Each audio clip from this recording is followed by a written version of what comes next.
এবার রাজপথে বাম যুব শিক্ষক সংগঠন। চলতি সপ্তাহে বাম যুব শিক্ষক সংগঠনের মিছিল করল করুণাময়ীতে, কিন্তু তাদের দাবি পথে মিছিল আটকে দেওয়া হয় এবং যা নিয়ে পুলিশের সঙ্গে ধস্তাধস্তি পরিস্থিতিরও সৃষ্টি হয়।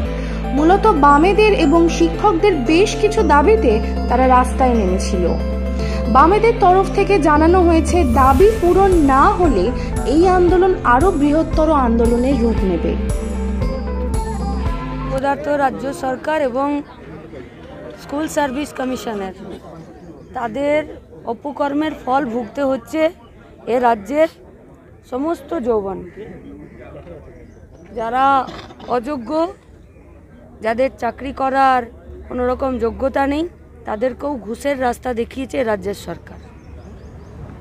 ঘুষ তো আর রাস্তায় যেতে যেতে জল তেষ্টা পেলো আর কল খুলে জল খেয়ে নিলাম, ঘুষ তো তা নয়। সরকার ঘুষ নেবার জায়গা রেডি করেছে বলেই ছেলেপুলেরা ঘুষ দিতে পেরেছে। তাদের শাস্তি হোক, তাদের চাকরি যাক, কারণ যোগ্যরা চাকরি না পেয়ে রাস্তায় বছরের পর বছর বসে আছে। কিন্তু যারা যোগ্য, যারা চাকরি পেল, তাদের কি হবে?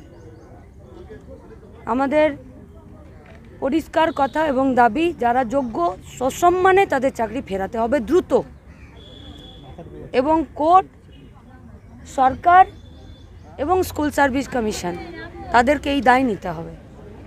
তাদের কাজের সার্ভিসের কোনো ব্রেক করা যাবে না, তাদের কন্টিনিউশন রাখা যাবে।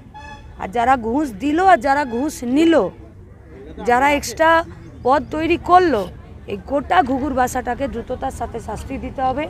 সেটাই এসএসসির কমিশন সহ গোটা রাজ্যের মানুষের কাছে জানানোর জন্যই আজকে বামপন্থী ছাত্র যুব এবং এবিটি এর পক্ষ থেকে আমাদের এই প্রতিবাদ মিছিল। আপনারা কি কোনো ডেপুটেশন প্রদান করছেন আজকে? ডেপুটেশন তো তার কাছে প্রদান করা যায় যার কিছু ঠিক করার মুরদ থাকে। আজ 13টা বছর ধরে একটা কোনো কাজ যত্ন সহকারে গুরুত্বের সাথে পরিষ্কার পরিচ্ছন্নভাবে করতে পেরেছে? কিন্তু আমরা চাই যে এই প্রতিষ্ঠানটা, এই সংস্থাটা যাতে নিজেরা স্বচ্ছতার সাথে আবার 13 বছর আগে যে 34 বছর এরা কাজ করেছে সেই জায়গায় তারা ফিরে আসুক। ফলে ওদেরকে ঠিক করার দায়িত্বটাও ছাত্র যুব এবং মাস্টারমশাইরা আমরা নেব। মিছিল শুরু করার আগেই দেখা যাচ্ছে যে বিশাল পুলিশ বাহিনী মোতায়েন রয়েছে। ওরা ওদের কাজ করুক। আপনাদেরকে কি আটকানো হবে কি সম্ভাবনা? সে তো ওরা তো আমাদেরকে কিছু বলেনি। আর প্রতিবাদ মিছিলকে ওরা যদি আটকাতে চায় সেটা ওরা ঠিক করবে। যদি আটকানো হয় সেক্ষেত্রে আপনারা আমরা মিছিল করতে এসেছি। এবার পলিটিক্যাল প্রশ্ন রাস্তায়।